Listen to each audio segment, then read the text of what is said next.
सद्गम्य तमसो मा ज्योतिर्गम्य मृत्योर्मामृतगम्य। जय परमपिता परमात्मा की जय। शुभ नवरात्रि के बाद विजयादशमी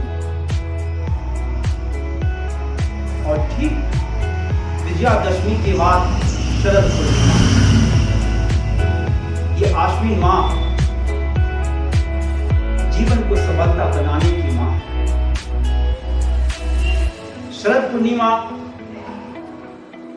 अर्थात आश्विन पूर्णिमा विजयादशमी के बाद आने वाली बहुत ही महत्वपूर्ण दिन है। ऐसा कहा गया है कि प्रकृति धरती पर रहने वाले प्राणियों के लिए इस शरद पूर्णिमा की रात्रि को अमृत की वर्षा करती है। शरद पूर्णिमा की महत्ता विभिन्न तरीकों से विभिन्न ग्रंथों में विभिन्न लोकोक्तियों के द्वारा बताया जाता है। आप रामायण के बाद सभी आदमी जानते हैं, ऐसा कहा जाता है कि रावण बहुत दिन जिंदा रहा लेकिन वो बूढ़ा नहीं हो सका, क्योंकि रावण शरद पूर्णिमा की रात्रि चांद की किरणों को एक विशेष प्रकार के दर्पण से अपने नाभि में ऑब्जर्व करता था, ग्रहण करता था, अवशोषित करता था। ऐसा करने के बाद कहा जाता है कि वह पूर्ण रूपेण फिर से यौवन को प्राप्त कर लेता था। इसलिए शरद पूर्णिमा को यौवन पूर्णिमा भी कहा जाए तो कोई गुनाह नहीं है, न्यायोचित। शरद पूर्णिमा के दिन वातावरण में इस तरह की अद्भुत परिवर्तन हो जाती है कि सागर से लेकर पर्वत, हिमालय से लेकर कन्याकुमारी, ये अद्भुत भारत में अमृत और ऊर्जा की वर्षा से हर महापुरुष ने इस शरद पूर्णिमा की महत्ता का लाभ उठाया है, अपना महत्वपूर्ण कार्य किया है और ऊर्जा की प्राप्ति है। अध्यात्म की दृष्टि से कैलाश पर्वत पर कहा जाता है कि इस शरद पूर्णिमा के दिन महादेव शिव और माता पार्वती दोनों विचरण कर ऊर्जा को ग्रहण करते हैं। जब चांदनी किरणें वर्ष हिमालय पे पड़ती है, उसका आनंदमय किरणों का अवशोषण कर ऊर्जा को ग्रहण करते हैं।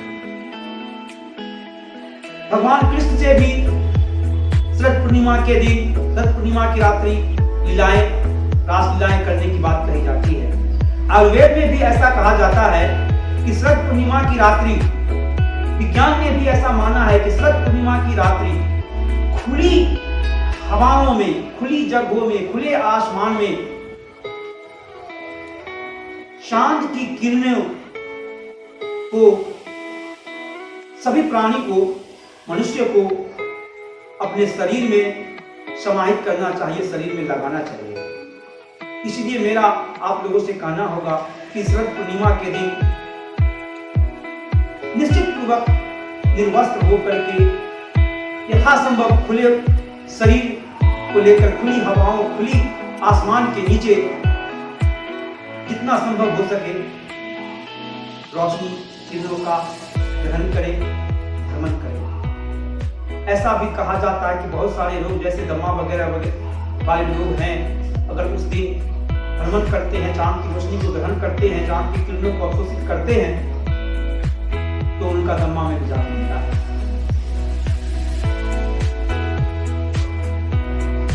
दूसरी तरफ आयुर्वेद ने भी ऐसा माना है और साइंस ने भी ऐसा माना है कि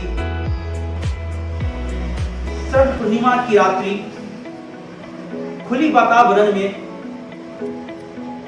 अच्छे दूध, गो दूध, गुड़ वगैरह से खीर बनाते हैं और उस खीर को खुली आसमां में रखकर चांद की रोशनी की किरणों को उस पर स्पष्ट रूप से स्पर्श करने देते हैं और घंटों बाद यदि इसका सेवन करते हैं तो आप में एक ऊर्जा की प्रचुर मात्रा अंतर्निहित हो जाती है, समाहित हो जाती है और आप स्फूर्ति प्राप्त करते हैं, सबल हो जाते हैं। इस पूर्णिमा के दिन बहुत सारे पेड़ पौधे होते हैं, जड़ी बूटियां होती है, जो ऐसा माना गया है कि इस पूर्णिमा के दिन वो ऊर्जा को अपने में ग्रहण करते हैं और उनसे उनकी गुणवत्ता में और वृद्धि हो जाती है। इसलिए आप तमाम मानवों से आप सभी से आग्रह होगा कि शरद पूर्णिमा की रात्रि खुले आसमां के नीचे प्रकृति के सुखद वातावरण में खुले शरीर से चांद की किरणों का यथासंभव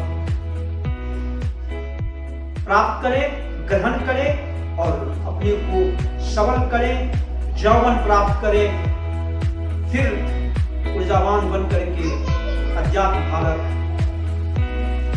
को समृद्ध करें। आप समृद्ध होंगे, भारत समृद्ध होगा।